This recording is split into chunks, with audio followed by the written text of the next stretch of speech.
All right, so we just saw a nice heartwarming piece. And we want to give everyone in the audience a chance to ask some questions. We're going to do a couple first, and then we're going to throw it to you. So be thinking of questions. Don't be afraid to raise your hand. This is just a living room. We're all in it, and we all want to hear from you. So, okay. When you were asked to return for the film, and you got to play Laura Palmer alive, when you were Laura Palmer in the series and it was just the dead girl, you probably weren't given a lot of background on the character, right? You just kind of... So was your first visit into Laura's headspace this film? Well, yes and no, because there was enough of a sense of her, like I could feel her, and so I had a sense of this big story, and felt very relieved to be able to bring that to life because it felt that it needed expression. So it was there, but maybe not yet there on the page. Gotcha. Okay. Well, I've never asked you that one at any of these before, so I want to get that Good one. out. Fun. New stuff. I try, you know. Okay, let's throw it to the audience because we have about 40 minutes. So, yes, sir. Yeah. I was wondering, during the scene up in Canada at the club there with the subtitles and everything, when you guys filmed that, was it in a silent room with you guys just shouting with music added afterwards, or did they have some stand-in music to kind of give the sense of the volume in there? My memory of that was that there was always music present. So even if there were takes that weren't, that the music wasn't as loud or as present, it was so present by that point that it was in the cells of our being. In a really supportive way creatively. You know, that music, I mean, the way that David works with music and Angelo, God rest his soul, just the music is just such a part of it. Thank you. Yes. Laura Palmer is such an iconic and complex character, both in the series and biologically. How did you approach the darker, more intense aspects of her story in the film? And how did it affect you personally during and after filming? And did you feel supported throughout the process? That's a beautiful question.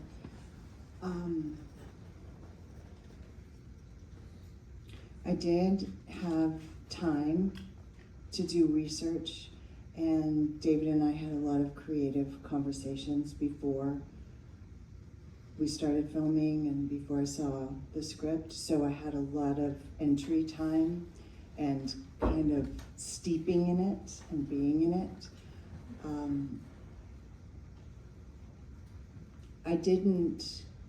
I was still very, very young and very inexperienced. So I didn't understand necessarily psychologically and emotionally and mentally how to let it go enough, or how to, you know, at that time, now films like this would actually have a therapist on set, and I'm serious, and it's not just for the actors, because the crew members who are watching these scenes, everyone, you know, these are so many of us have been through trauma, and so when you're working with really delicate material like this, it's such a beautiful thing that now the film industry has more support and structure for everyone in place. At that time, we didn't. I mean, I have my own therapist and my own counselors and my own place that I go to for support, thankfully. And David and everyone that works with him is incredibly supportive. And so in that sense, I did have have that support. And as I've gotten older and as I worked more and as I studied more, I think I've realized places that it affected me that I wasn't aware that it affected me when I was still that young. Thank you. Hi, Cheryl. Hi. There's so many people in the Twin Peaks family that have since passed. Piper Laurie, Becky Lipton, Grady Stratton.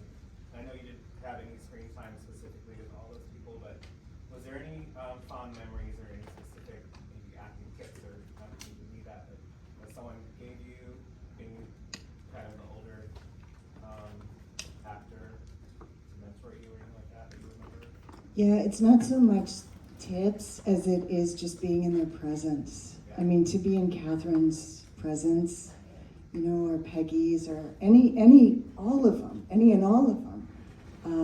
It's their presence, and it's their heart, and their spirit, and their being able to witness their process. It's all of that is the memories and the gratitude.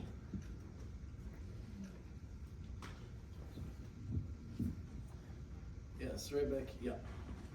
I have another music question. The soundtrack of this show and this film is like one of my favorite things about it. And I was curious how much of it you got to hear before you filmed. Like, for example, Laura's theme. Did you get to hear that and let it inform you, or did you hear it later? Yeah, I got to hear a lot of it while we were working, which was incredible because and I've used music a lot since as an actor, and it's such a beautiful tool when you have it and you have that access point of entry in there. And now every once in a while I'll be in a store and they'll play that theme, not knowing that I'm in there. But I have to leave because all of a sudden I feel like the spirit of Laura, wanting to jump into my body. And wait a second. Not here, not now. There's someone in the office at Whole Foods as soon as you walk through the door, like, hit it!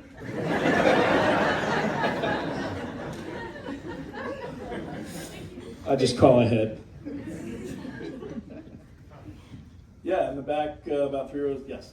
Yeah, I feel like Twin Peaks is such a portrayal of kind of the underlying violence that a lot of women in society face, familial violence and sexual violence, and how despite one single person sometimes not being the sole reason for it, that we all play a part in neglecting or failing to reach out and help somebody who's in need. And so I wanted to ask what your thoughts are about that and about Laura and kind of the community of friends that you had around her who were, scared for her or worried for her, but also that helped her. That is such a beautiful question. And it's a question that could be asked every minute of every day right now in every part of our world is, how do we heal collectively? Because it isn't about just one person, as you so beautifully articulated. And it's something that I've been studying a lot myself because I really want to have a better understanding of it, and how do we create again, going back to the question about the therapist on set, how do we create support and structures within our society, within our world, within our schools, within our families, within our hospitals, within everywhere, so that there are these places of listening and healing and reaching out a hand and knowing that there's a safe place to go. And I think that's a question that we can continue to keep asking, and that the answers are going to come to each of us uniquely and differently, and every one of those answers is important and needed.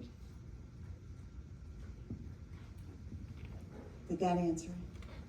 Thank you. Thank you And for the that big, very big thoughtful. bar shares. Yes. Me? Yeah. How much fun was it to work with David Lynch? It's so, Work and all of them. it's so fun. It's It is, great. it's so fun. It's so fun. It really spoils you because his world, his way of working, his deep and kind heart, and just the magic that you enter into, being able to go to work every day and having no idea what is going to happen. That is, it's just incredible creatively. It's not, it's challenging in a great way. I mean, I would look at scenes and go, I have absolutely no idea how I'm gonna do this. But I know that he will help me and guide me, and I can lean into that and trust him. And so then you just get on the ride and you go, and it's a blast. And his mind is so, like, I know you had told me, that was one of my first questions when we met, is just what it was like working with David. And about a year after I started working with all you guys, I met David, and he was talking to a small group of people, and he just stopped and said, "Everybody, get back." And he there were 2 cough drop wrappers on the ground, and he thought they looked like butterflies. And he's like, "Does anyone have any lozenges?" And everyone was like throwing up their, and he's unwrapping them, and he gets down on his hands and knees. This was 3 years ago, and he gets down on his hands and knees, and he arranges them. And he's like, "I want to take a picture of this. I'm going to make it a poster." And I just love how his mind just saw the butterflies. That's so amazing. Yeah. Of a person to be able to just, like, what's it like when he takes a drive down the street? It just, like... Yeah, I don't know, because I haven't. Well, right, the world around I've been him. in the car when I'm driving. I've been driving, and he's been in the back seat with a camera saying, "Sheryl Lee, don't hit that thing," or whatever it was. But I don't know that he's been driving, and I've been in the passenger seat. There's a question that he calls, he calls you Sheryl Lee, right? Mm-hmm. Because he calls Kyle Kale and everybody, but he calls you first and last name? Mm-hmm. Sheryl, okay. Yeah, always. I was wondering that. All right, next question. Yes.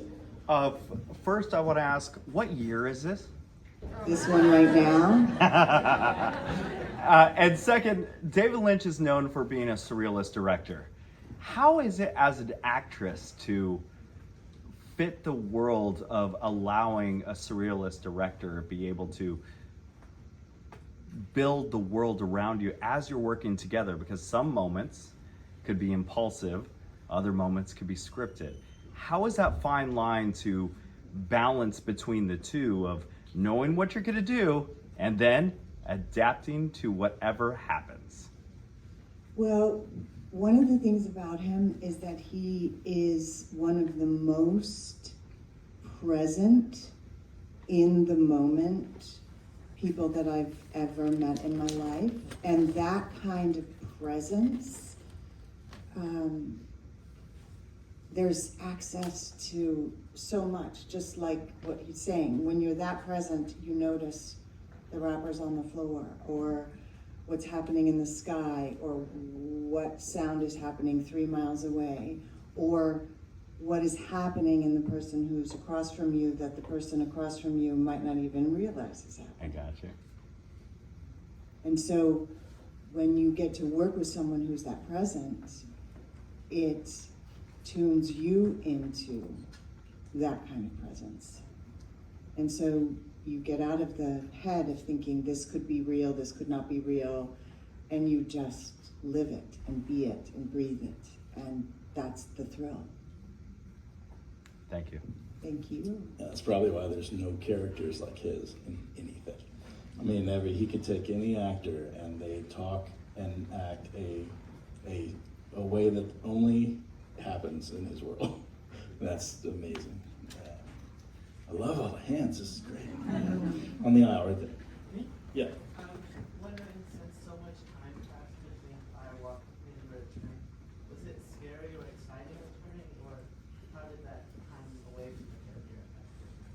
Yes, it was scary and exciting. Yes, it was, both. And it was also like being in a time machine, which was really cool. Thank you. Yeah, right here. What if, sorry, I just got nervous. Do you have a favorite missing pieces scene that was left out, or do you think it was perfect the way it was? Oh, I love so many of those missing pieces scene, like the ones with Peggy, and oh my gosh, there's so many. I have to say, I was really in awe of what David did with the missing pieces, because it was a film. It wasn't just scenes that weren't there. It was its own piece. So and because I love the other actors so much, and I'm such a fan of them, that I got to see all this work of theirs that I hadn't seen before, and that was really, really a gift. That's a sweet question. Thank you. Yeah. So you've portrayed multiple characters in the series. I was wondering, when you're doing that one, is it okay if I go into season 2 a little bit? Yeah, it's okay with me, but I just can't remember what's 1 and what's 2 and what's 3 and what's the movie, and it's all one thing. Yeah. So the scene with Madeline, did you know how shocking it was going to be for TV at the time? Because it is like... The sad scene with Madeline? Yes, yeah. No, I didn't know how shocking it would be for TV. I knew how shocking it was for me to do it. 3 times, right? Yeah, because we had to do it so that no one knew. Not even people that were on the crew. Yeah, that was a long day. Oh, thank you. Also, can you believe ABC showed that? I don't think ABC can believe that ABC showed that.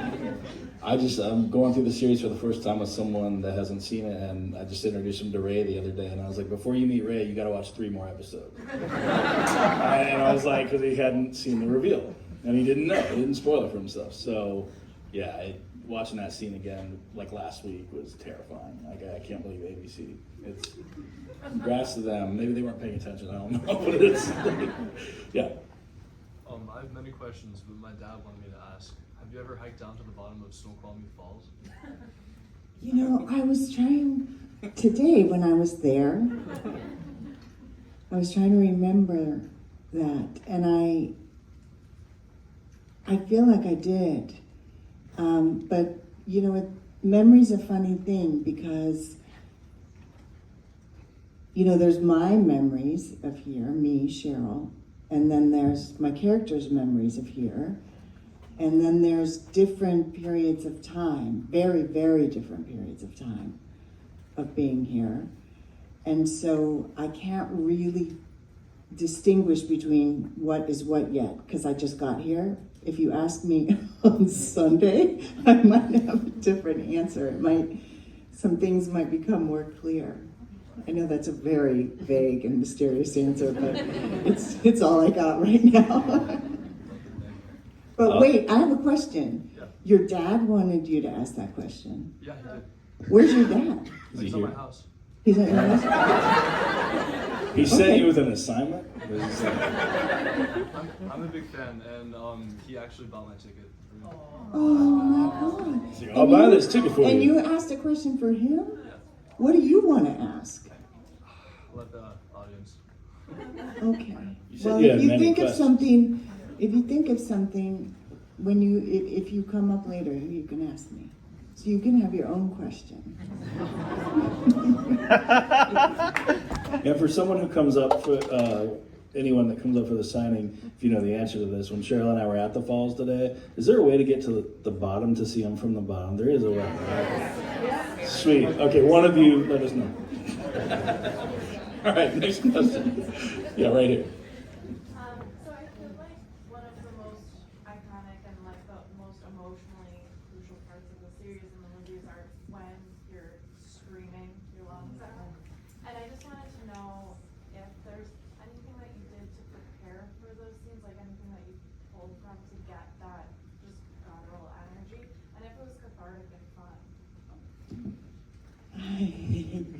Definitely you have to prepare technically, just vocally, because it can be, it can be damaging. So there's preparation, technical preparation that goes into that, learning how to scream in a way that, doesn't hurt yourself, even though it kind of is still hard on the boys. And emotionally, my characters have a lot to scream about. When you get really present with that and allow that truth to express itself, there's a lot there.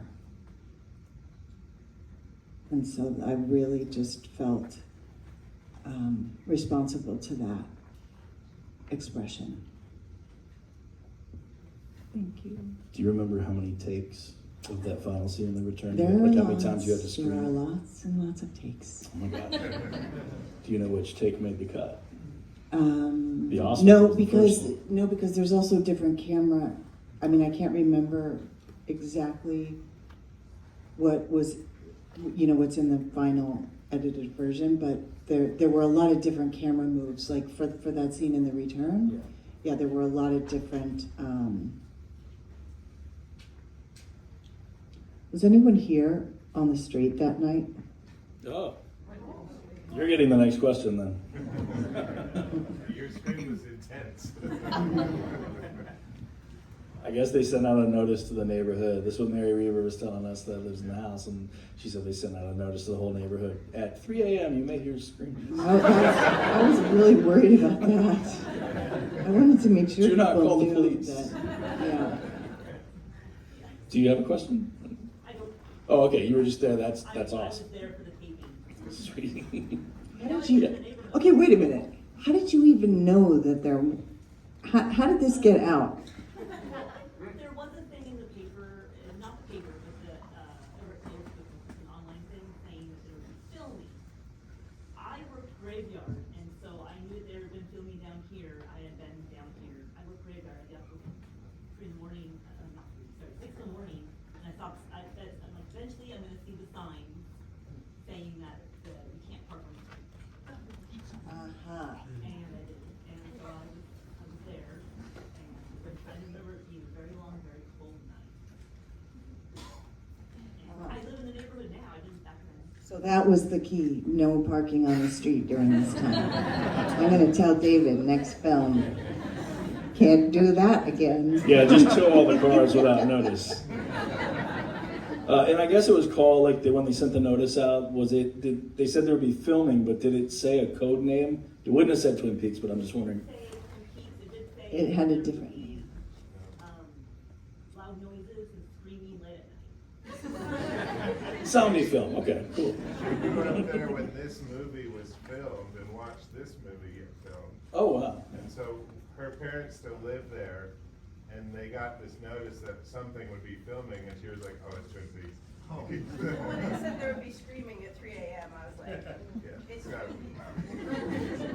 That's pretty awesome. Yeah. Hi. I loved your audiobook performance of Laura Palmer's Secret Diary by Jennifer Lynch. Thank you. I heard a rumor that you had a copy of it on set with you during the filming of Firewalk with you. I'm wondering if that's true. The diary? Yeah. Yeah, what Jennifer did in terms of also, like music as a resource, because sometimes as actors, when, we write our own biographies for our characters. And so then to actually I had written my own biography, and then I had Jennifer's, which was, just absolutely incredible. And I appreciated it then so much, and then when I went and did the recording for Audible, it wasn't that long ago, maybe 10 years ago. And so 20 years had gone by, and I realized again how incredible she was. She was so young when she wrote that, and it's such a powerful, powerful piece that she wrote. I'm a big fan of hers. Thank you. back the other side. Hi Cheryl. Hi. You said, of course, you brought coffee, so I was wondering if you got it from a local coffee shop or what your favorite coffee order is. Where did I just get this at the ice cream store? We Because it was the only one we went to the open. diner, but they were closed. And then, like, down the street from the diner, maybe 3 or 4 doors down to the left of the diner is where we got this It was coffee. ice cream, and it. Yeah, they had ice cream that was like Well, lavender. I honey. will say this. What did I have at the Snoqualmie? We got. I had like an iced Mexican coffee espresso thing that changed my life. Yes. And I'll be having that every single day from now on. Pioneer Coffee, they have a really great Mexican mocha there. Who does? Pioneer, right across the corner from Peter. Really? All right, tomorrow. Okay. See you there. Yes. We Thank won't say you. when. Yeah, I love coffee. I tried to. We'll not- just say a person will be drinking here. Move your car. I tried to come to not drink coffee one time, decades ago, for like a month. That was not helpful. Yeah, I'm gonna finish that. Whatever I'm the. savoring it, because I have a little while to go.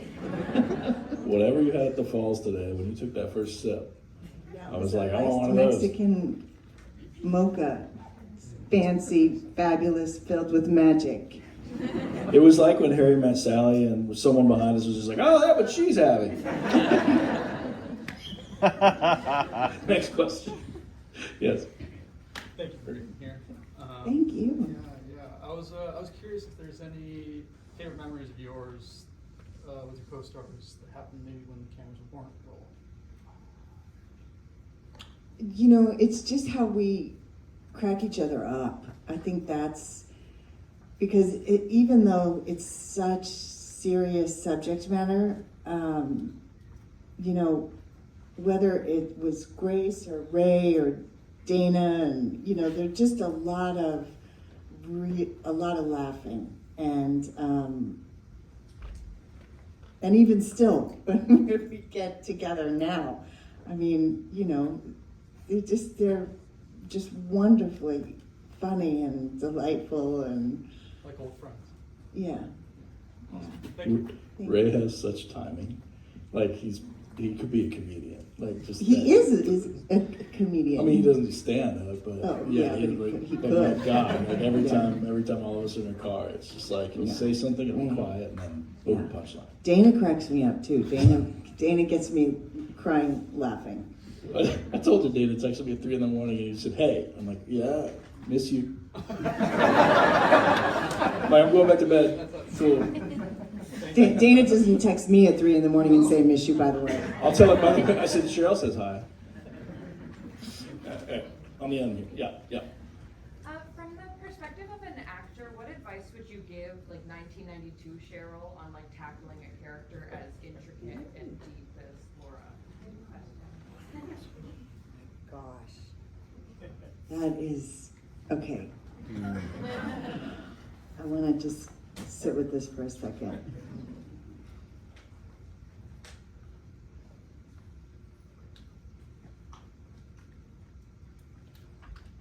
I would probably say get as much support in place as you possibly can.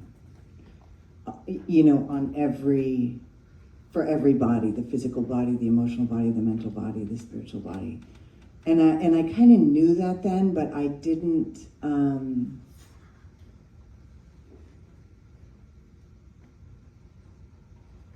you know, I think it would be more like also just really making sure, again, that structure is in place, that you don't wait until it's all done, or that you know, that you kind of are looking at that like an athlete does. I have to go do this. So in order to go do this, how do I prepare and protect myself so that I don't get injured? And I think just that, you know, more support, and yeah. Thank you. Yes. Hi, Cheryl. Hi. I was just wondering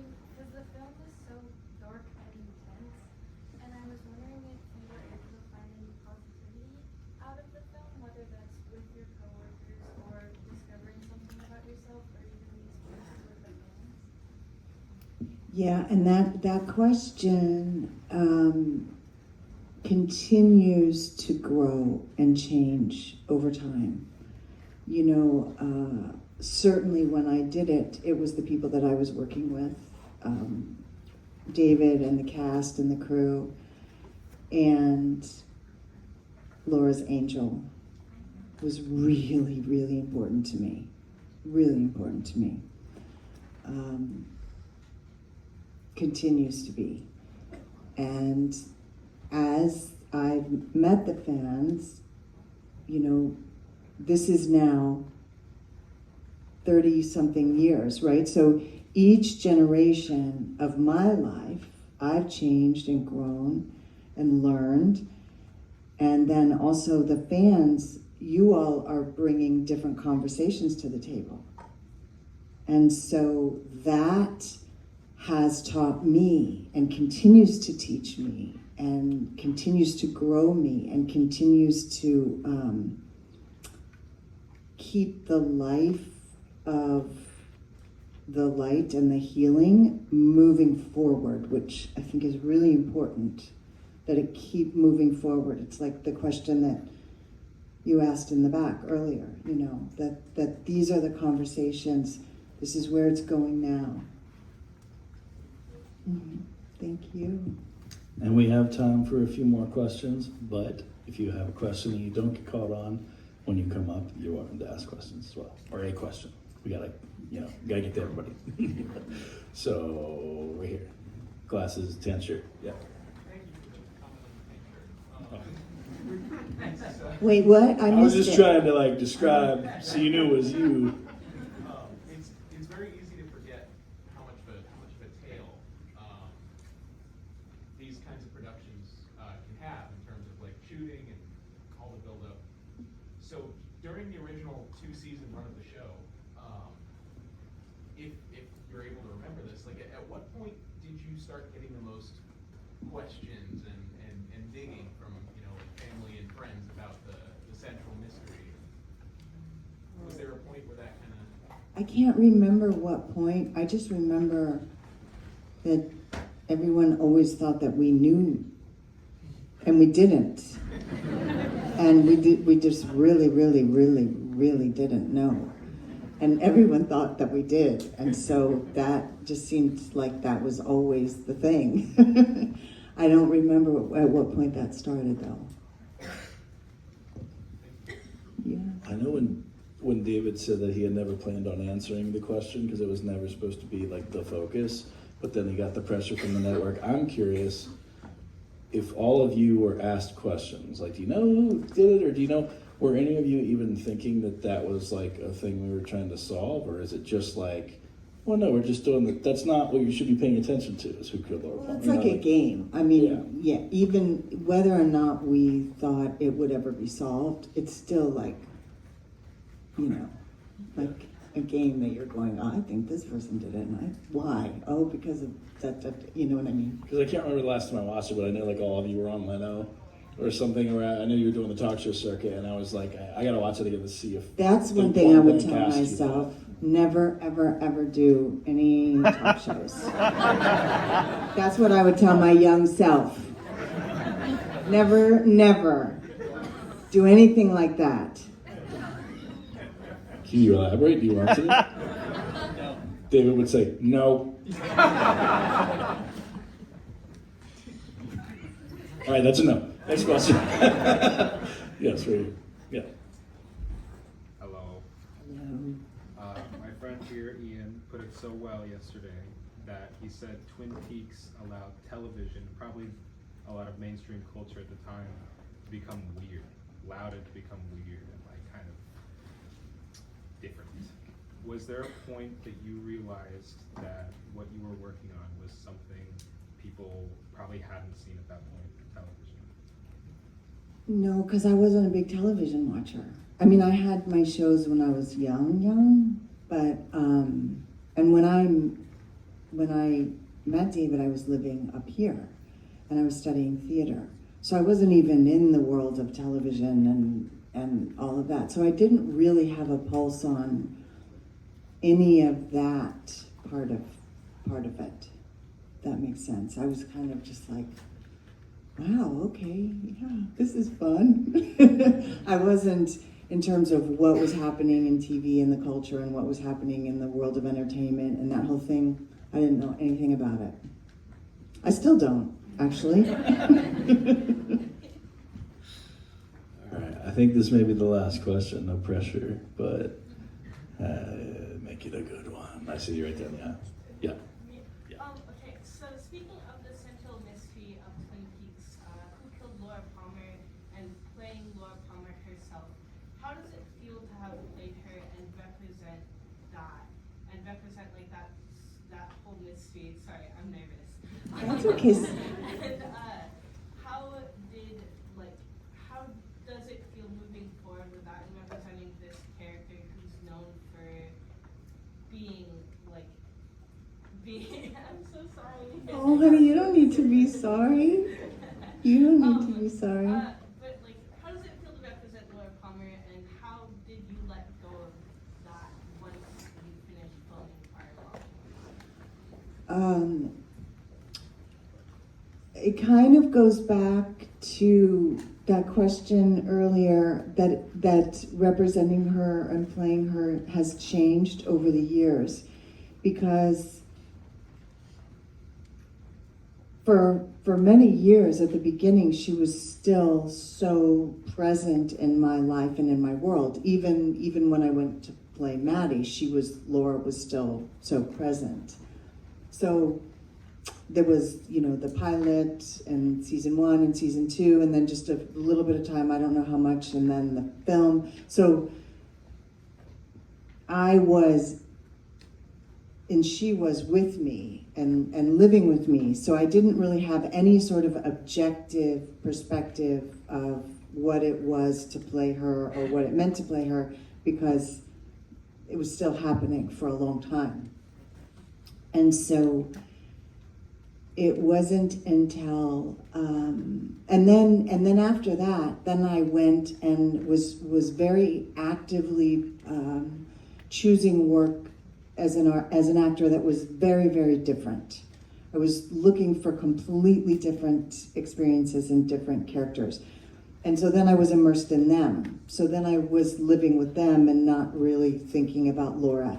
And then it was once some time had passed and that I started having connections with fans or going to these events and having, more of the conversations, that I started having an understanding of what she was representing.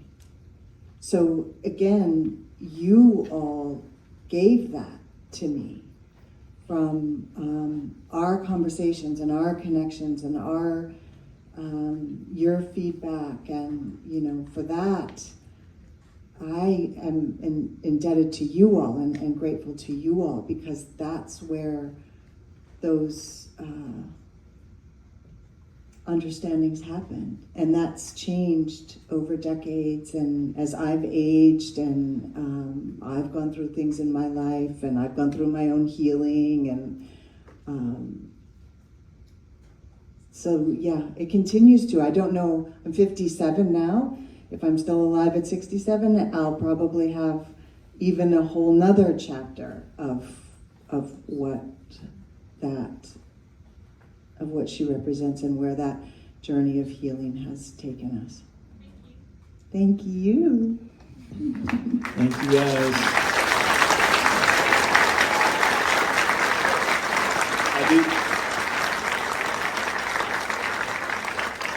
do want to say that we're all fans of Lynch in this room and his work, and if you are sitting next to strangers, I hope you've introduced yourself, because we are different than a lot of people. I'm a fan as well.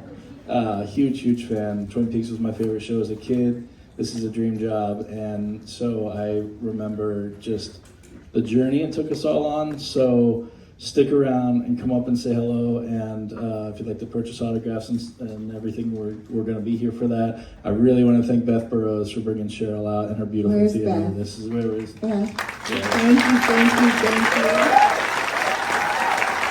And also, I just would like to say, can we just talk about what a beautiful theater this is? Yes? It's so beautiful and special. And Beth told me something really amazing yesterday. One of my favorite composer of all time is Angelo, and one of my favorite singers was Julie Cruz, and apparently she sang right there on that landing in this theater. She was up there singing? That's amazing. She did. It was beautiful. Yep. It was beautiful. It was beautiful sound. Yes.